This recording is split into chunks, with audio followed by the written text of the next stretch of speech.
لا حول ولا قوة إلا بالله العلي العظيم. أعوذ بالله من الشيطان اللعين الرجيم. بسم الله الرحمن الرحيم. الحمد لله الذي هدانا لهذا وما كنا لنهتدي لولا أن هدانا الله. لقد جاءت رسل ربنا بالحق والصلاة والسلام على رسول الثقلين محبوب رب المغربين والمشرقين جد الحسن والحسين سيدا شباب أهل الجنة سيدنا ونبينا وشفيع ذنوبنا وحبيب قلوبنا وطبيب نفوسنا أبي القاسم محمد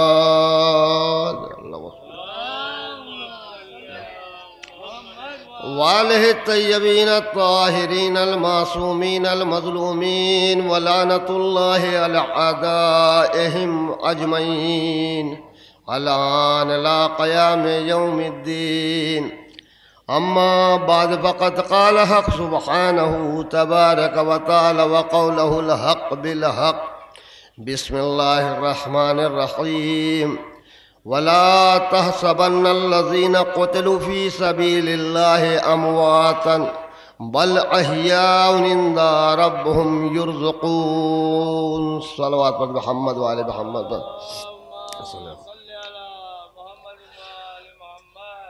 حضرات گرامی قدر عزیزان محترم، اس سے قبل باقاعدہ طور پر اعلان اور گزارش بار بار کی جا رہی ہے. ہمیں بھی پتہ ہے کہ رات بھر آپ شب بیداری میں تشریف فرما تھے. یہیں پر ایک جملہ کہوں گا. آپ رات بھر رہ کر تھک گئے اور ابھی تک اپنے بستر پر آرام فرما رہے ہیں، لیکن یہی بات سوچ کر جس کے آپ چاہنے والے ہیں، جس کے آپ ماننے والے ہیں، جس کی آپ فرش عزا آپ نے بچھایا ہے، ذرا کربلا کے مسافروں کے بارے میں سوچیں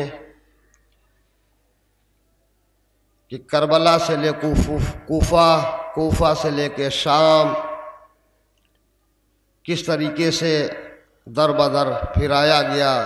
اگر تھکن کا احساس ہو جائے تو کربلا کے مسافروں کو یاد کر لینا، تمہاری تھکن کا احساس بھی نہ ہوگا.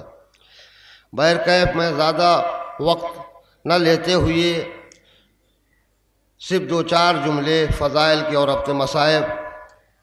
الوداعی مجلس کا مطلب یہ ہے کہ مختصراً فضائل ہوں اور مختصراً مصائب ہوں، کیونکہ اس کے بعد 18 بنی ہاشم کے تابوت اور عماریاں برآمد ہوگی. اس نقابت کے فرائض کو انجام دیں گے علی جناب ذیشان اعظمی صاحب قبلہ، کیونکہ اس میں کم از کم 1 گھنٹے سے کم وقت نہ لگے گا. اس کے بعد علی حسن نوحہ خان اترولہ سے تشریف لائے ہیں، وہ نوحہ کے فرائض انجام دیں گے. اس کے بعد 2 انجمنیں ہماری بیرونی یعنی مہمان انجمن امامیہ اجودھیا اور دوسری شہر کی انجمن عباسیہ، دونوں انجمنیں تشریف لا چکی ہیں. لہذا میں تو چند جملے اس وجہ سے پڑھ رہا ہوں تاکہ آپ اس فرش عزا پر تشریف لے آئیں، تاکہ باقاعدہ طور پر تبرکات کے جو تعارف کروائیں گے وہ علی جناب ذیشان اعظمی صاحب قبلہ. بہرکیف ساری بات کو چھوڑتے ہوئے میں نے جس آیت کریمہ کی تلاوت کرنے کا شرف حاصل کیا ہے، خداوند عالم قرآن مجید میں ارشاد فرما رہا ہے وَلَا تَحْسَبَنَّ الَّذِينَ قُتِلُوا فِي سَبِيلِ اللَّهِ أَمْوَاتًا بَلْ أَحْيَاءٌ عِندَ رَبِّهِمْ يُرْزَقُونَ۔ ہرگز انہیں مردہ تصور نہ کرنا جو راہ خدا میں شہید کر دیے گئے ہیں، بلکہ زندہ ہیں اور اپنے پروردگار کی جانب سے رزق پاتے ہیں۔ عزیزو، رزق خالی روٹی ہی کا نام نہیں ہے، بلکہ انسان کو جس شے کی ضرورت ہو اس کے لیے رزق ہے۔ اچھا، ذہن کا رزق علم ہے، فکر رزق فلسفہ ہے، کردار کا رزق نیکی کاری ہے۔ حسین کے دامن سے لپٹنے والے کو ہر چیز ملتی ہے، ایسا نہیں ہے کہ نہیں ملتی۔ میں اکثر کھلے عام اکثر و بیشتر یہ جملہ پڑھا کرتا ہوں کہ نام حسین میں لاکھوں فائدے ہیں۔ میں نے آپ کے سامنے چند منٹ مجلس پڑھی، اس میں بھی کوئی آپ کو نئی بات نہ دے سکا، تو یہی حسین کا فیض کیا کم ہے۔ اس وقفے میں آپ کے نامہ اعمال میں کوئی برائی نہیں لکھی جا رہی ہے۔ یہ نام حسین اپنے اندر جذبات رکھتا ہے، یہ نام حسین اپنے اندر کشش رکھتا ہے، یہ نام حسین اپنے اندر اثر رکھتا ہے۔ یہ نام حسین دنیا والوں کو بتا دینا چاہتا ہے کہ دیکھو، جب تمہارے سامنے دنیا کی بڑی سے بڑی طاقت ٹکرانے آئے، اسے دیکھ کر ڈر نہ جانا، قوت کو دیکھ کر مرعوب نہ ہو جانا، نیزوں کی چمک سے چکا چوند نہ ہوگا، لشکر کی کثرت سے پیچھے نہ ہٹ جانا۔ پہلے اپنے مسلک پر غور کرنا، حق پر ہیں یا باطل پر ہیں۔ اگر ایک باطل پر ہیں تو ایک بچے کے سامنے بھی نہ اٹھیے گا، ورنہ وہ گرا دے گا۔ اگر حق پر ہیں تو دنیا کی بڑی سے بڑی طاقت ٹکرانے آئے تو اس سے ٹکرا جانا، کیونکہ طاقت حق کی طاقت ہے، طاقت سچائی کی طاقت ہے، طاقت ایمانداری کی طاقت ہے، طاقت علم کی طاقت ہے۔ لشکر کی طاقت کوئی طاقت نہیں، دولت کی طاقت کوئی طاقت نہیں، تلوار کی طاقت کوئی طاقت نہیں۔ حسین نے قیامت تک کے انسانوں کو دولت و عزت و معیار سمجھا، لیکن دنیا یہ سمجھی جسے تخت مل جائے وہ عزت والا، جسے تاج مل جائے وہ عزت والا۔ بس دنیا نے دوسرا معیار بنایا، حسین ابن علی نے دوسرا معیار بنایا۔ بس لوگوں نے کہا جس کے پاس تخت و تاج ہو وہ معزز، حسین نے کہا جو تخت تو تاج کو ٹھوکر مار سکتا ہے وہ معزز ہے۔ سورۃ محمد والے محمد۔ حسین تخت و تاج پہن کر معزز نہیں، بلکہ تخت و تاج یزید کو ٹھوکروں میں روند کے معزز۔ نبی کے نواسے نے دین خدا کو بچانے کے لیے ایک انوکھی لڑائی لڑ گیا جو اپنے نوعیت کی پہلی اور آخری لڑائی تھی۔ ہر لڑائی کا انداز ایک جیسا تھا، حسین کی لڑائی کا انداز جدا گانا تھا۔ ہر لڑائی طاقت کی لڑائی طاقت پر تھی، حسین کی لڑائی طاقت کی لڑائی کردار سے تھی۔ بس ایک طاقت جیتی، ایک طاقت ہاری، ہارنے والی طاقت پھر جیتنے والی طاقت کے سامنے آ گئی۔ حسین نے کہا دیکھو میں ایسی لڑائی لڑوں گا جس میں قیامت تک ہارنے والی طاقت آ ہی نہ سکے۔ پس جو نبی کا نواسا تھا، کائنات کا سردار تھا، لڑائی لڑنے کے لیے نکلا۔ اگر دنیا کی تاریخ میں کوئی ایسی لڑائی ہو تو بتائیے جہاں تیر کھانے کے لیے بچے آئے ہوں، جہاں نیزہ کھانے کے لیے سینے آئے ہوں، جہاں تلواریں کھانے کے لیے بازو آئے ہوں، جہاں خنجر کھانے کے لیے گلے آئے ہوں۔ اگر آپ کے ذہن میں کوئی ایسی لڑائی ہو تو بتائیے جہاں تیر تیروں سے نہیں گلو سے ٹکرائے لیکن ہمیشہ کے لیے ٹوٹ گئے، جہاں خنجر خنجروں سے نہیں لیکن ہمیشہ کے لیے کند ہو گئے، جہاں تلوار تلواروں سے نہیں بازوؤں سے ٹکرائے لیکن ہمیشہ کے لیے ٹوٹ گئے۔ اب سمجھیے حسین کا لشکر کیا ہے۔ گلے سے ٹکرا کے تیر کو توڑا، گلے سے ٹکرا کے خنجر کو توڑا، سینے سے ٹکرا کے نیزوں کو توڑا، بازو سے ٹکرا کے تلوار کو توڑا، ہاتھوں سے ٹکرا کے ہتھکڑیوں کو توڑا، پیروں سے ٹکرا کے بیڑیوں کو توڑا، گلے سے ٹکرا کے توق کو توڑا، اور یوں توڑ دیا صبح قیامت تک کے لیے بیکار ہو گئی۔ صلوات محمد والے محمد پر۔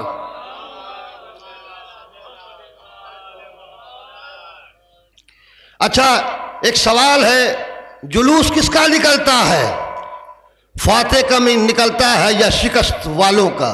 ہمیشہ جلوس فاتح کا نکلتا ہے، شکست کا جلوس نہیں نکلتا ہے۔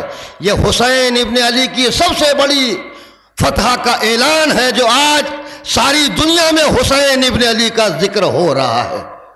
یہی تو وجہ ہے کہ جب یہ لٹا ہوا قافلہ شام میں پہنچا ہے، اور جب شام میں پہنچا ہے تو یزید ملعون خوشی میں آ کر ڈھول اور شادیانے بجوا رہا تھا، جب بجوا رہا تھا اور کہہ رہا تھا اے سجاد یہ دیکھو میری فتح کا اعلان ہو رہا ہے، خدا کے قسم ابھی تک سید سجاد خاموش تھے، لیکن اتنے میں مؤذن نے اذان دینا شروع کیا ہے۔ جیسے مؤذن نے کہا اشہد ان محمد رسول اللہ، اتنے میں جناب زینب نے سید سجاد سے کہا بیٹا سجاد یزید سے کہو یہ زینب کی فتح کا اعلان ہو رہا ہے۔ صلوات محمد والے محمد پر۔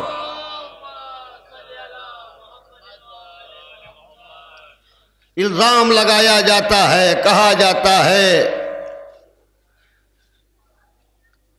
یہ جو مجلسیں ہو رہی ہے یعنی شیعہ لوگوں نے ہی مارا ہے، خود ہی روتے بھی ہیں۔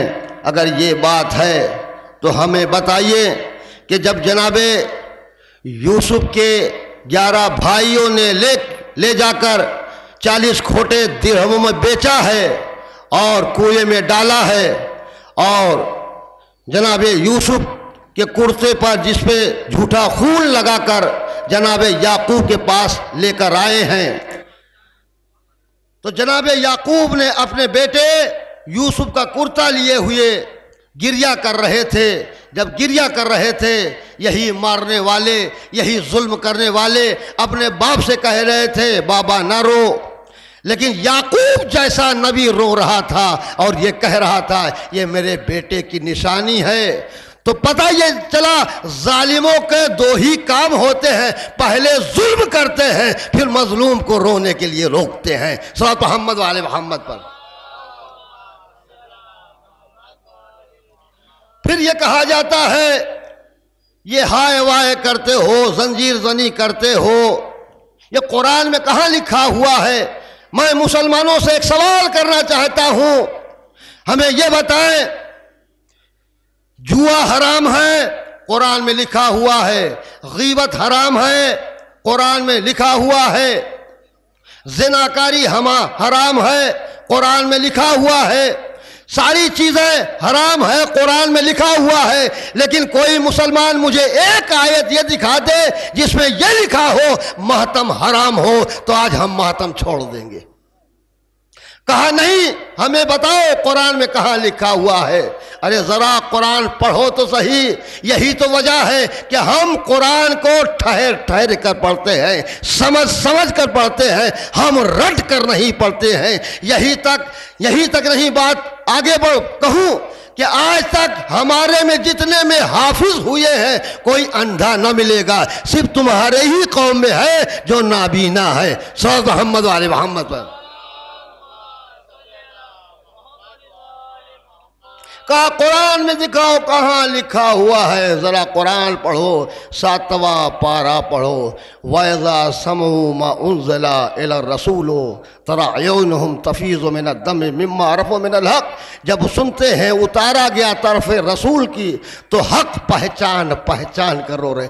یہ رونے کی آیت ہے، حق کو پہچان سے رونا یہ قرآن سے ثابت ہے۔ پھر یہ کہا جاتا ہے یہ بتاؤ زنجیر زنی قرآن میں کہاں لکھا ہوا ہے؟ میں پھر یہیں پر ایک بات کہوں، ذرا قرآن تو پڑھو، ذرا 12واں پارہ کھولو، سورہ یوسف کو پڑھو۔ فَلَمَّا رَأَيْنَهُ أَكْبَرَهُ قَطَّعْنَا أَيْدِيَهُنَّ وَقُلْنَا حَاشَا لِلَّهِ مَا هَٰذَا بَشَرٌ إِنْ هَٰذَا إِلَّا مَلَكٌ كَرِيمٌ۔ جب مصر کی عورتوں نے جناب یوسف کو دیکھا ہے تو یوسف کو دیکھ کر یوسف کی محبت میں چھریوں سے اپنے ہاتھ کاٹ لیے ہیں، یعنی چھریوں سے ماتم کیا ہے۔ جو آج زنجیر زنی اور قمع زنی پر اعتراض کرتے ہیں تو سنو، میں قرآن سے ثابت کر رہا ہوں، جناب یوسف کی محبت میں ساری عورتوں نے اپنے ہاتھ کاٹ لیے تھے، اگر محبت یوسف میں چھریاں چل جائے تو جائز ہو جاتا ہے، اگر محبت حسین میں قما و زنجیر چل جائے تو بدعت ہو جاتا ہے۔ صلوات محمد وآل محمد۔ کہتے ہیں وہ تو کافر عورتیں تھی، ان کے لیے ہمارا کوئی فعل حجت نہیں ہے۔ چلو میں وہ بھی مانتا ہوں، ذرا آگے پڑھ، من یقتل مؤمنا متعمدا فجازاہ جہنم، یہ قرآن کی، جو کوئی کسی مومن کو جان بوجھ کر قتل کرے اس کی جزا کیا ہے؟ جہنم ہے۔ یہیں پر اگلا جملہ کہوں، کیا جناب ابراہیم جیسے نبی، ابراہیم جیسے امام، ابراہیم جیسے خلیل کو پتہ نہیں تھا کسی کو قتل کر دینا حرام ہے؟ ابراہیم جیسا نبی سب کچھ جانتے ہوئے بھی اپنے جوان بیٹے اسماعیل کے گلے پر چھری رکھی کیوں؟ تو کہتے ہیں یہ تو محبت کی بات ہے۔ اے مسلمانوں، اب بھی تمہیں پتہ نہ چلا شریعت کی رسمیں اور ہوتی ہیں، محبت کے تقاضے اور ہوتے ہیں۔ صلوات محمد وآل محمد پر۔ پھر اعتراض ہوتا، بس آخری بات اور رفت مصائب، کہ حسین کربلا میں آئے تاکہ درجہ بلند ہو جائے، شان بلند ہو جائے۔ میں یہیں پر لوگوں سے ایک بات کہوں، حسین کا درجہ کب کم تھا؟ کیا حسین کا درجہ اس وقت کم تھا جب جنت سے لباس اور کھانا منگوا لیا کرتے تھے؟ حسین کا درجہ کب کم تھا جب رسول کے پشت مبارک پر سوار ہو کر عیدگاہ کی نماز کے لیے جاتے تھے؟ حسین کا درجہ کب کم تھا جب جبرائیل امین حسین کے جھولے کی ڈوریاں جھلایا کرتے تھے؟ حسین کا درجہ کب کم تھا کہ جب پشت رسالت پر سوار ہو جاتے اور رسول نماز کی حالت میں ہوتے، اتنے میں خدا کی جانب سے آواز آتی، اے میرے حبیب، اے میرے پیغمبر، سجدے کو اس وقت تک طول دیے رہنا جب تک تمہارا نواسا تمہاری پشت مبارک سے خود سے نہ اتر آئے۔ نانا کی رسالت بچے، تمام انبیاء کی نبوت بچے، مسلمانوں کا قرآن بچے، کائنات کا ایمان بچے، مسلمانوں کی آن بچے، محمد مصطفیٰ کا فرمان بچے، علی مرتضیٰ کا بیان بچے، دنیا میں حلال و حرام کی تمیز ہو جائے، حسین حسین ہو جائے، یزید یزید ہو جائے۔ خدا کی قسم، حسین نے دین اسلام کو بچانے کے لیے مدینہ چھوڑا ہے۔ یہی وجہ ہے جب اسلام پر کوئی وقت پڑا تو حسین نے مدینے والوں کو اکٹھا نہ کیا، بلکہ مدینے والوں سے کہا کہ تم اپنے گھروں میں آرام سے بیٹھو، اسلام کا وارث میں ہوں، توحید کا وارث میں ہوں، بنا لا الہ الا اللہ میں ہوں، تم اپنے جوانوں کی شادیاں کرو، میں اپنے اکبر کی جوانی لے کر جا رہا ہوں، تم اپنے بھائیوں کو گھروں میں بٹھا کر کلیجہ ٹھنڈا کرو، میں اپنے بھائی عباس کے بازو لے کر جا رہا ہوں۔ عزادارو، جب یہ قافلہ مدینے سے روانہ ہو رہا تھا تو مظلوم کربلا نے تمام بیویوں سے، تمام مردوں سے کہا، دیکھو کوئی بھی صغرا کے لے جانے کی سفارش نہ کرے گا۔ ساری بیویاں صغرا سے رخصت ہوئی ہیں اور رخصت ہوتے وقت دست شفقت جناب صغرا کے سر پر پھیرتی ہوئی گزری ہیں، لیکن ایک بیوی جسے شریکت الحسین زینب کہا جاتا ہے، کسی بیوی نے کوئی بات نہ پوچھی، لیکن جناب زینب نے اپنے ماجائے حسین سے پوچھا، اے بھیا، میں لے جانے کی بات تو نہیں کرتی، لیکن میں پوچھنا چاہتی ہوں آخر وجہ کیا ہے کہ آپ صغرا کو کیوں نہیں لے جاتے؟ امام حسین نے کہا، اے میری بہن زینب، تمہیں تو پتہ ہے میری اور بھی بیٹیاں ہیں جو جو کوئی تمہاری شخص سے مشابہ ہے، کوئی میری شخص سے مشابہ ہے، کوئی بابا علی مرتضیٰ کی شکل سے مشابہ ہے، کوئی بھیا حسن کی شکل سے مشابہ ہے، ایک واحد صغرا میری ماں فاطمہ زہرا کی شکل سے مشابہ ہے۔ میں نہیں چاہتا میری ماں کی شکل کوفہ و شام کے بازاروں میں رولتی پھرے۔ یہ جملہ جناب صغرا نے اپنے کانوں سے سنا ہے، تڑپ گئی۔ جناب صغرا روانہ ہوئی، کہاں چلی؟ روضہ رسول کی طرف بڑھتی جا رہی ہیں۔ حسین آہستہ آہستہ جناب صغرا کے پیچھے چل رہے ہیں۔ اب صغرا روضہ رسول کے اندر داخل ہوئی۔ مظلوم کربلا نے اپنی بیٹی صغرا کو اپنی آنکھوں سے دیکھا۔ کیا دیکھا؟ صغرا روضہ رسول سے اس طرح سے لپٹی ہے جیسے کوئی بیٹی اپنے باپ کے سینے پر لیٹتی ہے۔ امام حسین نے اپنی کانوں سے سنا، آواز آ رہی تھی، مر جاؤں گی اکبر کی جدائی کے سبب میں، مر جاؤں گی اکبر کی جدائی کے سبب میں، دورین کے والی میری تقدیر بدل دو۔ بابا بابا نہیں لے جاتے، مدادی کی شبیہ ہوں، حسنین کے لالا میری تصویر بدل دو۔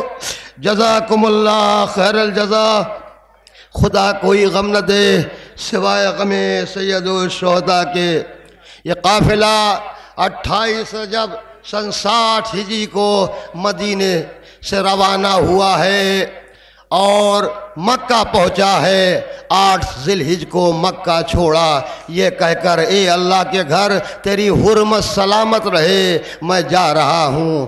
2 محرم کو وارد کربلا ہوئے ہیں، وہ وقت بھی آیا ہے جب 7ویں محرم آئی ہے۔ ہر بچہ خالی کوزے لیے ہوئے الا تش کی صدائیں بلند کر رہا ہے، لیکن جب 9ویں محرم آئی ہے، سکینہ بنت الحسین سے روایت ہے، بی بی سکینہ فرماتی ہیں ہم سب کی پیاس کا عالم یہ تھا، عزاداروں سے محسوس کرنا، آنسو نہ رکے گا۔ جناب سکینہ فرماتی ہیں ہم سب کی پیاس کا عالم یہ تھا کہ بعض لوگوں کے کھلے ہوئے ہونٹ بند نہیں ہوتے تھے، بعض کے بند ہوئے ہونٹ کھلتے نہیں تھے۔ وہ وقت بھی آیا جب صبح عاشور سے لے کر عصر عاشور تک فاطمہ کے گھر سے 72 جنازے نکل گئے۔ ایک دوپہر میں فاطمہ کا پھول سا چمن اجڑ گیا۔ 11 محرم کو یہ بیبیاں روانہ ہوئی۔ عزادارو ایک جملہ عرض کروں، جب یہ لٹا ہوا قافلہ مدینے میں پہنچا ہے، دیکھیے یہیں پر ایک احساس کا جملہ عرض کروں۔ کسی بچی کی شادی برے گھر میں ہو جائے، وہ بچی اپنی تکلیف کبھی اپنے بھائی سے بیان نہیں کرتی۔ چچا ماموں بھی مل جائیں تب بھی اپنی تکلیف اپنے ماموں چچا سے بیان نہیں کرتی۔ باپ بھی مل جائے تب بھی اپنی تکلیف اپنے باپ سے بیان نہیں کرتی، لیکن اگر ماں مل جائے پھر بچی کے بس کا روگ نہیں ہے۔ عزادارو جناب زینب گزری نجف سے بھی تھی، لیکن قبر علی پر بھی جناب زینب نے جملہ نہیں کہا۔ بھیا حسن کی قبر پر بھی آئی، قبر حسن پر بھی یہ بات نہیں کہی۔ قبر رسول پر بھی آئیں لیکن قبر رسول پر بھی یہ جملہ جناب زینب نے نہیں کہا۔ لیکن جیسے دور سے قبر فاطمہ نظر آئی ہے، قبر فاطمہ کو دیکھ کر جناب زینب نے ایک جملہ کہا، افہمت لو رأیتنا سحری من سحر اللیالی قد امینا۔ اے اماں کربلا سے شام تک کے راستے میں تیرے حسین کے قاتلوں نے تیری زینب کو اطلاع اتنا جگایا کہ آنکھوں کی بیلائی کمزور ہو گئی۔ اے اماں، اے اماں، اب میں قریب میں کھڑے ہوئے اپنے بیٹے سجاد کو بھی پہچان نہیں سکتی۔ وجہ کیا تھی؟ بی بی زینب جاگتی رہی۔ سن سکیں گے؟ جب یہ قافلہ کربلا سے روانہ ہوا تو شمر ملعون نے زجر بن قیس ملعون کو بلایا۔ دیکھیے کئی لائن تو ایسے تھے جنہیں سید سجاد قنوت میں بھی لعنت کیا کرتے تھے، ان میں زجر بن قیس ملعون تھا۔ شمر ملعون نے زجر بن قیس ملعون کو بلایا۔ بلانے کے بعد کہا، دیکھ تیرا کربلا سے لے کر شام تک کے سفر میں تیرا کوئی کام نہیں ہے، صرف تیرا ایک کام ہے۔ اس قافلے میں کوئی بھی بیوی سو جائے، بے شک سو جائے، لیکن یہ 72 کی عزادار علی کی بڑی بیٹی زینب سونے نہ پائے۔ جیسے سکینہ نے یہ جملہ سنا ہے، اتنی تیز سے دوڑی ہے جیسے نشیب سے پانی بہتا ہے۔ دوڑ کر اپنی پھوپھی زینب کے پاس آئی۔ بس آخری فقرہ ہے، مجلس ختم ہے۔ دوڑی دوڑ کر اپنی پھوپھی زینب کے پاس آئے۔ پھوپھی اماں، کربلا سے شام تک کے راستے میں سوئیے گا نہیں، کیونکہ آپ کے سونے کے اوپر زجر بن قیس ملعون کی ڈیوٹی لگ گئی ہے۔ جناب زینب نے کہا، اے بیٹی سکینہ، اے بیٹی سکینہ، میں کون سا بارات کے ساتھ جا رہی ہوں؟ ہم تو ان شہیدوں کے سروں کے ساتھ جا رہی ہوں۔ دن تیرے بابا کا لوہا پڑنے پہ گزر جائے گا، رات اکبر کی مرثیہ خوانی میں گزر جائے گی۔ عزاداروں، 66 دن 66 راتیں بی بی زینب کو جاگتے ہوئے ہو چکی تھی۔ جب یہ لٹا ہوا قافلہ موصل کے پاس پہنچا ہے اور قافلہ رکا، بس آخری جملہ ہے، قافلہ رکا ہے۔ جناب زینب کو ایک کھجور کے پیڑ کی نیچے جگہ ملی۔ ایک لمحے کے لیے شہزادی بی بی ہماری آقا زادی کو کی آنکھ لگ گئی۔ اتنے میں زجر بن قیس ملعون کو مخبری ہوئی، جس پر تیری ڈیوٹی لگی ہوئی تھی وہ بی بی سو گئی۔